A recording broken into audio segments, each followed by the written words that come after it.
انکار کر لیا. اس کے بعد ایک مرتبہ آخری نقطہ آپ متوجہ رہیے گا. اب نمرود نے آخری کوشش کیا کی ہے؟ آخری کوشش, اس کے بعد بھی عبرت حاصل نہیں کی. آخری کوشش یہ کی, پروردگار عالم کی طرف سے ایک فرشتہ آیا. جب دیکھا کہ نمرود راہ راست پہ نہیں آتا, ایک مرتبہ فرشتہ آیا انسان کی شکل میں, نمرود کو نصیحت کرنے لگا. نمرود, اب جناب ابراہیم کے خدا کو مانو, چھوڑ دو, عبرت حاصل کرو. جناب ابراہیم کے خدا کو مانو. کہا میں خدا, جناب ابراہیم کے خدا کو ماننے والا نہیں ہوں. میرے پاس فوجیں ہیں, میرے پاس طاقت ہے, میرے پاس اقتدار ہے, میرے پاس اقتدار ہے. ابراہیم کا خدا میرے ساتھ جنگ کرے, میں بھی ایک خدا ہوں. کہا ٹھیک ہے. فرشتے نے کہا, جو انسان کی صورت میں تھا, کہا نہیں ٹھیک ہے, اگر تو یہ چاہتا ہے تو اپنی فوج کو سامنے کر. نہ کہا نہیں, مجھے 3 دن کی مہلت دے دو. ایک مرتبہ 3 دن گزرنے کے بعد ایک صحرا میں بہت بڑی فوج نمرود نے جمع کی ہے.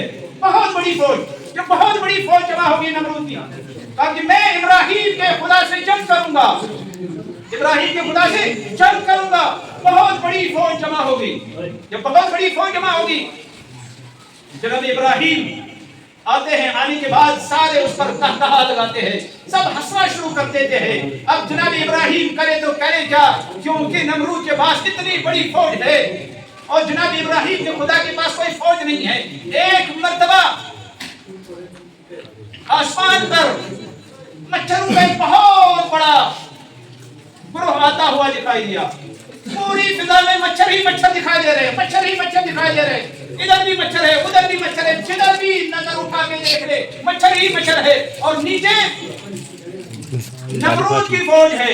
ایک مرتبہ وہ سارے مچھر نیچے آتے ہیں اور آنے کے بعد فوج کے اوپر ٹوٹ پڑتے ہیں.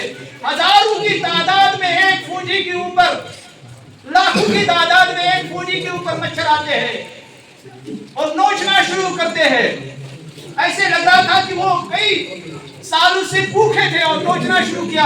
یہاں تک کہ نمرود کی ساری فوج ہلاک ہو گئی. جب نمرود کی ساری فوج ہلاک ہو گئی, ایک مرتبہ نمرود مبہوت ہو کے رہ گیا, اس پر سکتہ طاری ہو گیا.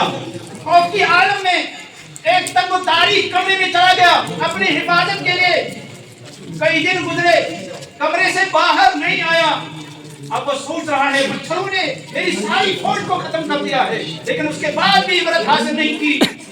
ایک مرتبہ روشن دان کو تھوڑا بہت کھول دیا تاکہ کمرے کے اندر ہوا آئے. جیسے روشن دان کو کھولنا تھا, ایک مچھر اندر آیا. مچھر کو اندر آنا تھا, اس کے ہونٹ کے اوپر بیٹھ گیا, اس کا ہونٹ سوج گیا. جب ہونٹ سوج گیا, اب وہ مچھر کو پکڑنے کے لیے آگے بڑھتا ہے, مچھر اس کو مل نہیں رہا. یہاں تک کہ مچھر اس کے ناک سے اندر چلا گیا, دماغ تک پہنچ گیا. دماغ میں درد ہو رہا ہے. اپنے چاہنے والوں سے کہتا ہے میرے اوپر مارنا شروع کرو. کوئی چپل سے مارتا ہے, کوئی جوتے سے مارتا ہے. مارتے مارتے نمرود ہلاک ہو گیا.